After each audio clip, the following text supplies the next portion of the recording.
Ho sentito l'intervista del presidente Pulvirenti che era arrabbiatissimo, però con stile, devo dire. Si è arrabbiato, si è mantenuto abbastanza bene. Tutto a posto? Si è mantenuto abbastanza bene nella sua arrabbiatura e tutto sommato è stato anche simpatico con questa battuta che ha fatto proprio ieri all'arbitro. Abbiamo una telefonata così un po' inaspettata, improvvisa. Pronto? Presidente, buongiorno Presidente, buongiorno. Oggi siamo tutti un po' arrabbiati, anche lei arrabbiata. Io onestamente vorrei subito abbassare i toni. Infatti. Io poi, come lei sa, siamo sempre noi presidenti poi che insomma paghiamo vuoi per la responsabilità oggettiva, vuoi perché insomma scappa la battuta, e allora niente, diciamo che è meglio abbassare i toni. Comunque Presidente, dobbiamo farle, le faccio io i complimenti da parte di Giuseppe Castiglia, che ha detto che lei insomma nei confronti dell'arbitro ha protestato con stile, è stato anche simpatico, la sua tra virgolette battuta l'ha commentato un po' tutta l'Italia. Ma diciamo che insomma Giuseppe è un caro amico e insomma a me fa piacere.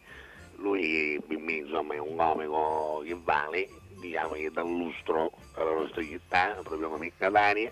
Ecco. E insomma che ritieni, diciamo, che la mia battuta è stata una battuta simpatica. Trovata, azzeccata, devo dire. Evidentemente vuol dire insomma ne devo sentire un sangato. Esatto. Quindi ti rivedo, Giuseppe è un amico. E comunque ormai noi andiamo avanti. Le porto anche i saluti del tifoso del Catania per antonomasia, nostro ascoltatore Agatino Catania di via Sebastiano Catania, che lei sicuramente conoscerà. Chi non lo conosce? I tifosi li conosco uno per uno. Bene. Conosco nome, cognomi, cogli fiscali. E allora, guarda, le faccio... Ora stiamo cercando a 4 che non stanno pagando la buona vita. Non va a fare la realizzazione, invece pare che noi non li troviamo. No, li conosce uno per uno. Non so con chi stanno parlando, non si rendono conto. Va bene, pare che io ci mando, c'è tu non manchi, usavo che trova. Per dimostrare che non diciamo stupidate, per esempio, il tifoso cattivo Catania, dove abita? Via Sebastiano Catania. Hai visto? Lo sa perfettamente. C'è una figlia che si chiama Alessia Catania. Gli amici Ale Catania. Ale! Canti anche lei, Presidente! La squadra magico.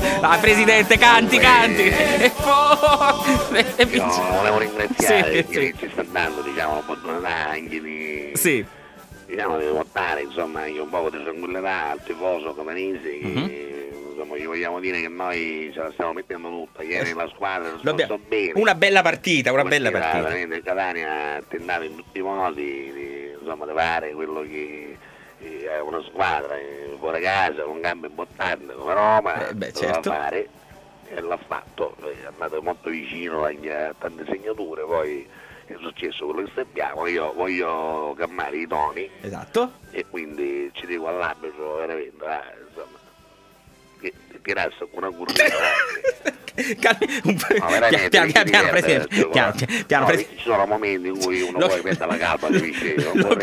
Io abbassi i toni, giusto? Vorrei che facciamo una cosa, chiudiamola qua perché prima che poi arrivano le multe. Non è il caso.